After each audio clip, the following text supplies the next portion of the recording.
komunikabide nagusiek edo esan zuten heriotza naturala izan zela nire aitarena, eta zuzendu nahiko nuke, azkenean heriotza natural bat da modu normal baten edo bizitza normal baten sortzen den heriotz bat, baina hainbeste urtetan dispertsioa eta kartzelako erregimena jasan duen norbaitek, kartzelako erregimenan sartzen dira torturak, sartzen dira beldurrak, sartzen dira mota ezberdinetako presioak, horrelako heriotz bat ezin dela deitu naturala. Eta nire aitaren kasuan justo gainera badago testu bat non agertzen den zelan benetan izan zen negligentzia mediko bat, ezen izan bapateko gauza bat, ja eman zion bihotzeko bat harin hau eta ez zuten ondo eraman bihotzeko hori. Espetxe politika barruan daudenekiko salbuespen politika hori azkenean egiten duena da dauzen presoak benetan ez zaindu edo txarto zaindu, eta horren ondorioz nire aita ez da hil bihotzeko normal batez, seguramente kanpoan egongo balitz edo baseuriko gartzelan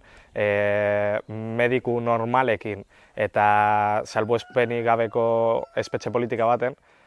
segurazki bizirik jarraituko luke. Eta horregatik hori bukatzea, espetxe politika horrekin bukatzea, izango zen aurrera pausu handi bat, ze benetan horrek bermatuko luke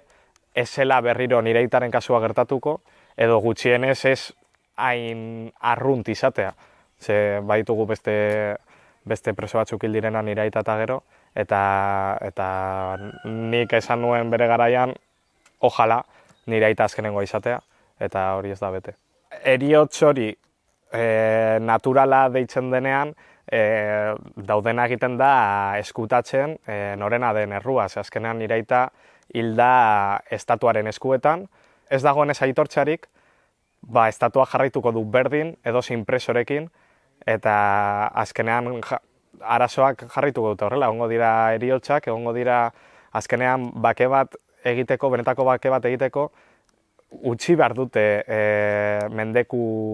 mendeku zigorrekin, ze azkenean benetan aitortuko balute nire aita bizirik jarraituko zuela egoera normaletan, ez izango zen beste jarrera bat hartu,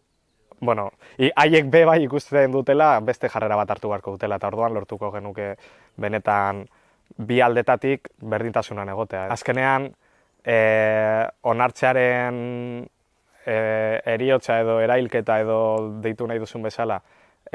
onartzearen ondorioz,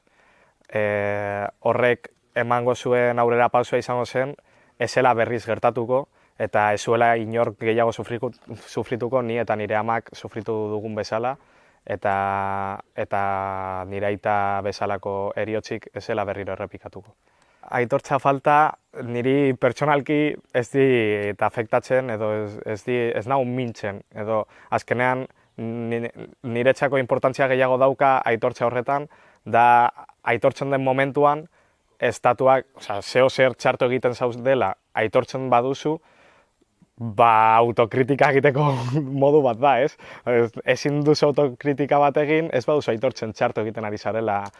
dispertsioarekin, edo zein beste horrelako motako zigorrekin. Azkenean, etorkizunera begira, dispertsioagaz bukatzea izango zen pausu nahiko importante bat estatuaren aldetik, eskatu ordez hainbeste pauso emateko gure biktimei bai, eskatu zaigu pausoak emateko, eta azkenean ez dut ikusten estatu aldetik aurrera pausurik ematen denik, ez dau dispertsioa jarraitzen du horrela, eta horrela ez da inoiz bakeri sortuko. Bakea sortuko da bi aldeek biolentzia alde batera uzten dutenean, eta estatuak ez du biolentzia alde batera utzi.